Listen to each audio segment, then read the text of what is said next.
बिस्मिल्लाहिर्रहमानिर्रहीम। अस्सलाम वालेकुम। आज 23 जनवरी बरोज़ सोमवार हम बात करेंगे सुप्रीम कोर्ट ऑफ पाकिस्तान ने बिलाखिर आज इस हुकूमत को ये कह दिया है कि ये नाअहल भी है और ये गैर आइनी भी है और आइन के ख़िलाफ़ काम कर रही है ये हुकूमत। और मैं समझता हूँ कि ये इतनी बड़ी डिक्लेरेशन है इससे शहबाज हुकूमत के लिए और इसकी नाअहली का इतना मुँह बोलता सबूत है। जिन्होंने इनको हमारे सर पर मुसल्लत किया था आज वो खुद इनको नाअहल करार दे रहे हैं। अहम तफसीलात जो मैं आपके साथ शेयर करूँगा। साथ हम बात करेंगे कि सलमान शहबाज के सामने एफआईए के बाद नैब भी सुरखरू हो गया है और क्योंकि ये शहजादे हैं बादशाहों के और इनके सामने नैब भी सुरखरू हो गया है और नैब ने भी क्लीन चिट दे दी, उसके ऊपर भी हम बात करेंगे। और साथ हम बात करेंगे असद कैसर की दरख्वास्त पर समाअत हुई थी इस्लामाबाद हाई कोर्ट में अखराज मुकदमा की, वो भी मैं आपके साथ शेयर करूंगा।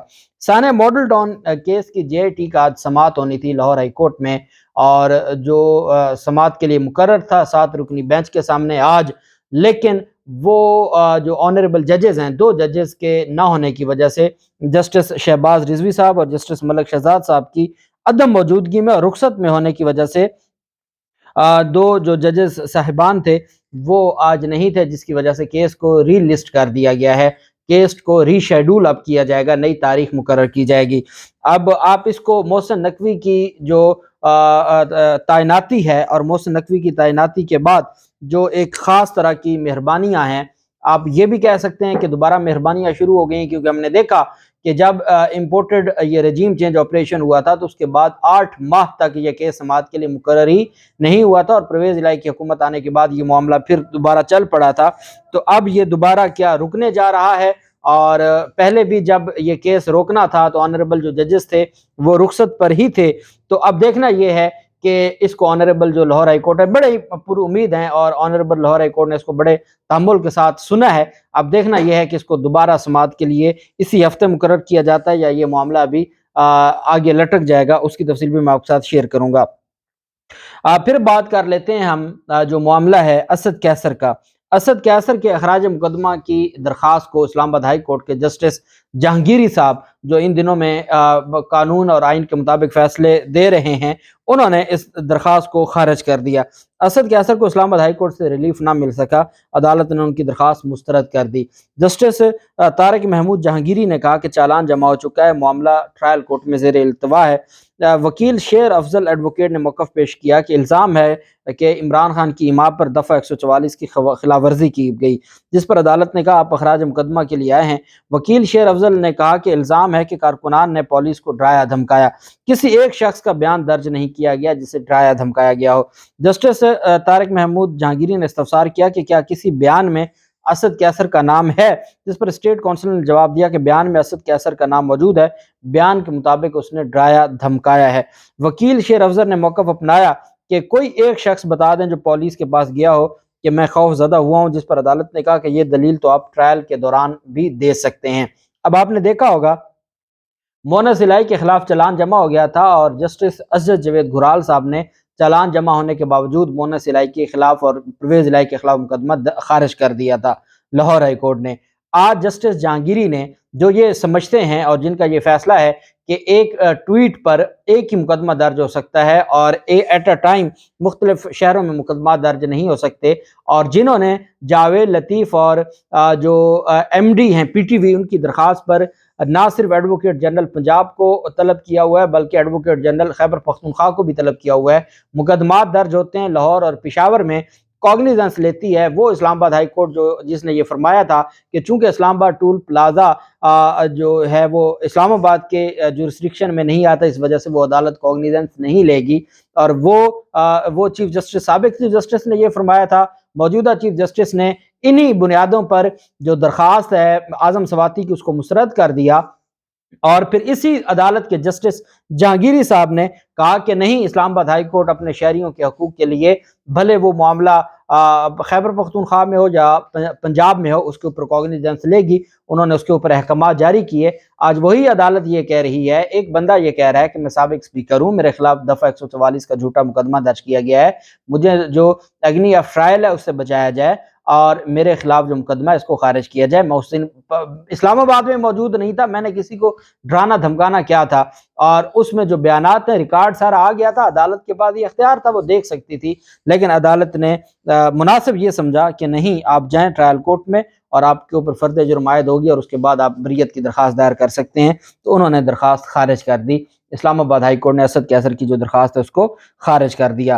اور دوسری جانب جو اس ملک کے بادشاہ ہیں اور ان کے جو بچے ہیں ان کو ریلیف دھڑا دھڑ دیا جا رہا ہے۔ NRO2 پر عمل درآمد تیزی کے ساتھ جاری ہے۔ آمدن سے زیادہ اثاثہ جات جو کیس ہے، جو سب سے بڑا کیس ہے شریف خاندان اور شہباز شریف فیملی کے خلاف، جس میں کئی سال سلمان شہباز اشتہاری رہے اور سلمان شہباز سے تفتیش ہونی تھی، حمزہ شہباز سے تفتیش مکمل ہو چکی تھی، وہ جیل میں رہے، شہباز شریف سے بھی تفتیش مکمل ہو چکی تھی، جس کو مرکزی ملزم کہا جاتا تھا، نہ صرف شہباز شریف اور حمزہ شہباز کی جانب سے مرکزی ملزم کہا جاتا تھا کہ ہمیں نہیں پتہ، سلمان شہباز سارے معاملات کو دیکھتا ہے۔ مشتاق چینی والا اور 6 گواہ وہ ہیں جو وعدہ معاف گواہ ہیں جنہوں نے سلمان شہباز کے خلاف بیان دیا ہوا ہے۔ اس سلمان شہباز کے بارے میں آج اس نے جب واپس آیا تو درخواست ضمانت دائر کی۔ درخواست ضمانت کیوں دائر کی جاتی ہے؟ عبوری ضمانت، کہ آپ جائیں شامل تفتیش ہوں اور آپ کو بے گناہ لکھنا ہوتا ہے، جو FIA ہے یا نیب ہے، تو آپ کو ایک فارمیلٹی کے لیے عبوری ضمانت لینی پڑتی ہے تاکہ وہ مجبور نہ ہوں آپ کو گرفتار کرنے پر۔ تو اس وجہ سے جو انہوں نے عبوری ضمانت دائر کی تھی FIA کی عدالت میں، وہاں FIA نے بیان دے دیا، عبوری ضمانت انہوں نے واپس لے لی۔ آج نیب نے بھی FIA کے نقش قدم پر چلتے ہوئے درخواست جو نیب عدالت میں یہ بیان دیا ہے کہ سلمان شہباز کی گرفتاری مطلوب نہیں ہے، ہم اس کو گرفتار نہیں کرنا چاہتے۔ اس بنیاد پر عدالت نے ان کی جو درخواست ضمانت ہے اس کو نمٹا دیا اور سلمان شہباز نے اپنی درخواست واپس لے لی۔ سماعت کے دوران نیب نے عدالت میں سلمان شہباز کی گرفتاری مطلوب نہ ہونے کا بیان دیتے ہوئے کہا کہ نئے قانون کے تحت سلمان شہباز کے وارنٹ گرفتاری اب نہیں رہے۔ وارنٹ گرفتاری عدالتوں نے جاری کی ہے، نیب فیصلہ کر رہا ہے جی کہ وارنٹ گرفتاری رکھنے ہیں یا نہیں رکھنے۔ اللہ کی شان ہے، اب ہمارا جو نظام ہے کہ عدالتوں کے فیصلوں کو نیب اتھارٹیز ختم کر رہی ہیں اور کہہ رہی ہیں کیونکہ قانون نیا، تشریح بھی خود کر دی کہ کیونکہ قانون نیا ہے، قانون تبدیل ہو گیا، اب وہ وارنٹ گرفتاری نہیں رہے، زبانی کلامی نہیں رہے، اور ہماری عدالتیں بھی بیٹھی ہیں چونکہ سارا ایک نظام ہے، سارا کچھ چل رہا ہے۔ سلمان شہباز کے وکیل امجد پرویز نے دلائل دیتے ہوئے کہا کہ وارنٹ گرفتاری انکوائری سٹیج پر تھا، نئے قانون میں وارنٹ گرفتاری تفتیش کی سٹیج پر نہیں ہو سکتے۔ نیب کے وکیل نے دلائل دیتے ہوئے کہا کہ اب سلمان شہباز کی گرفتاری مطلوب نہیں ہے، ہم نے سوال نامہ ان کو دیا تھا لیکن ابھی تک جواب انہوں نے نہیں دیا، اس کے باوجود ہم ان کو گرفتار نہیں کرنا چاہتے۔ سلمان شہباز کے وکیل نے کہا کہ جواب جمع کرا دیا ہے۔ اس کے علاوہ شہباز شریف کے داماد ہارون یوسف بھی عدالت میں پیش ہوئے۔ ہارون یوسف کے حد تک نیب سے جواب طلب کیا گیا اور وہ 7 فروری کو ان کی درخواست ضمانت پر سماعت ہوگی، جبکہ سلمان شہباز کی حد تک معاملہ وائنڈ اپ کر دیا ہے نیب نے بھی FIA کے بعد، چونکہ نیب نے بھی سرخرو ہونا تھا بادشاہوں کی نظروں میں، شہزادوں کی نظروں میں سرخرو ہونا تھا FIA کے بعد۔ جبکہ دوسری جانب جو ایک امید ہے وہ سپریم کورٹ آف پاکستان سے ہے، اور سپریم کورٹ آف پاکستان میں قاضی فیضیہ صاحب سے چونکہ ہمیں بہت زیادہ اختلافات ہیں، لیکن قاضی فیضیہ صاحب نے اس موجودہ حکومت کے خلاف، چونکہ وہ از خود نوٹس تو لے نہیں سکتے، وہ بطور جج سپریم کورٹ اب وہ نوٹس نہیں لے سکتے، انہوں نے 1-2 نوٹس لیے تھے عمران خان کے دور میں، اور آپ جانتے ہیں کہ اس کے اوپر پھر باقاعدہ ججمنٹس آ گئی سپریم کورٹ آف پاکستان کی۔ اب ایک معاملہ ہے جو بیسیکلی تو چیف جسٹس آف پاکستان کی ذمہ داری ہے کہ وہ اس معاملے کو دیکھیں کہ اس ملک میں جو سب سے بڑا عدالتی عہدہ ہے اٹارنی جنرل کا، جو وفاقی حکومت کا وکیل ہوتا ہے، جس نے ہر معاملے میں وفاقی حکومت کو ریپرزینٹ کرنا ہوتا ہے، اور بدقسمتی یہ ہے کہ وفاقی حکومت نے اٹارنی جنرل کی بجائے نیب قانون میں جو نیب ترمیم کے خلاف درخواست پر ایک پرائیویٹ وکیل کیا ہوا ہے۔ ہر جگہ یہ پرائیویٹ وکیل کر کے اپنا کام چلا رہے ہیں، اٹارنی جنرل اس لیول کا نہیں لے کے آتے کہ جو ان کو ریپرزینٹ کر سکے۔ یہ ذمہ داری تو chief justice of Pakistan Umar Ata Bandial صاحب کی تھی، لیکن انہوں نے بہت مایوس کیا ہے۔ اس وجہ سے قاضی فیضیہ صاحب نے اس معاملے کو بہتر انداز میں لیا ہے۔ آج ایک کیس کی سماعت کے دوران قاضی فیضیہ صاحب نے اٹارنی جنرل کی تعیناتی نہ ہونے پر سخت اظہار برہمی کرتے ہوئے اٹارنی جنرل کے حوالے سے پوچھا کہ اٹارنی جنرل کسی کو لگا دیا ہے، کون ہے اٹارنی جنرل؟ سپریم کورٹ میں سماعت کے دوران ڈپٹی اٹارنی جنرل عدالت کو تسلی بخش جواب نہ دے سکے، جس پر سپریم کورٹ نے اٹارنی جنرل کی عدم تعیناتی پر سخت غصہ کرتے ہوئے پوچھا کہ کیا ملک میں اس وقت کوئی اٹارنی جنرل نہیں ہے؟ یہ ملک کا نظام چل کیسے رہا ہے؟ یہ ملک چلا کون رہا ہے؟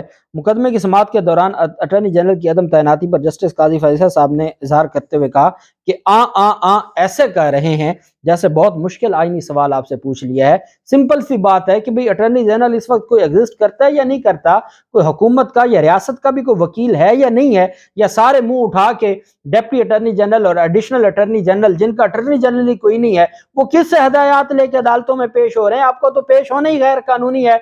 आपके पास तो अख्तियार ही कोई नहीं अदालतों में पेश होने का, जबकि आपका अटॉर्नी जनरल ही कोई नहीं है, तो आप डायरेक्ट तो नहीं वफाकी हुकूमत से ले सकते हदायत। आपने हदायत लेनी होती है अटॉर्नी जनरल से। जब अटॉर्नी जनरल नहीं है तो आप कैसे अदालतों में पेश हो सकते हैं? आपका तो पेश होना ही गैर कानूनी है।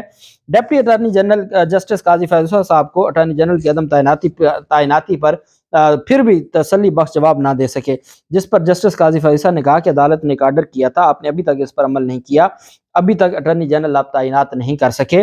जस्टिस काजी फैसल साहब ने रिमार्क्स दिए कि हुकूमत इतनी नाअहल है कि उससे एक अटॉर्नी जनरल नहीं तैनात हो रहा। सुप्रीम कोर्ट के 5,500 वकील हैं और आपको एक अटॉर्नी जनरल भी नहीं मिल रहा जो आप तैनात कर सकें।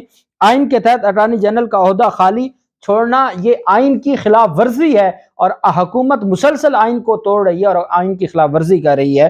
अदालत उज़्मा ने कहा कि अटॉर्नी जनरल की तैनाती का ना होना आइन की खुली खिलाफ वर्जी है। जो पाकिस्तान बच गया इसको तबाह मत करें। आप अंदाजा लगाएं, ये जस्टिस काजी फैसल साहब ये रिमार्क्स दे रहे हैं हुकूमत के खिलाफ। वो कह रहे हैं कि आप खुल्लम खुल्ला आइन की खिलाफ वर्जी कर रहे हैं। खुदा के लिए जो पाकिस्तान बच गया इसको तबाह ना करें।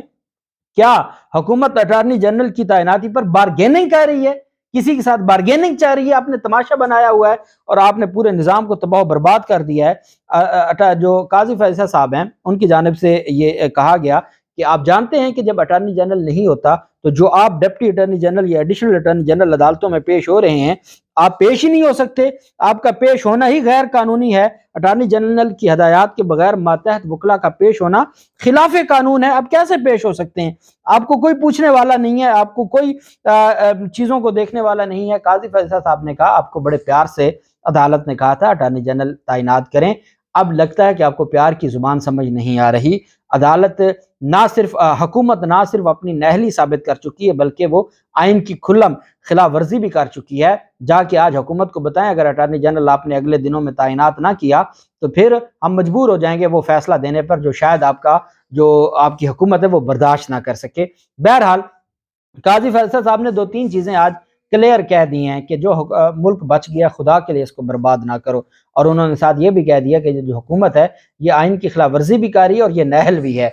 अब ये सारी चीज़ें चीफ जस्टिस ऑफ पाकिस्तान की जिम्मेदारी थी, चूंकि उनके पास अख्तियार है आज खुद नोटिस लेने का भी और सारे मामलात करने का भी। लेकिन उम्मीद करते हैं कि इंशाअल्लाह चीज़ें दूसरी साइड पर भी उनको भी नज़र आ गया है कि जो कल तक अपने आप को एंटी इस्टेब्लिशमेंट कहकर इनकी लेते थे, इनसे दाद लेते थे, समझ आ गई है कि कौन बूट असल में बूट पॉलिशिया है कौन, समझ इनको भी आ गई है और इस वजह से इनको भी अब नाअहली नज़र आना शुरू हो गई है। अल्लाह पाक पाकिस्तान का हामी नासिर हो। बहुत शुक्रिया। अल्लाह हाफिज़। पाकिस्तान जिंदाबाद।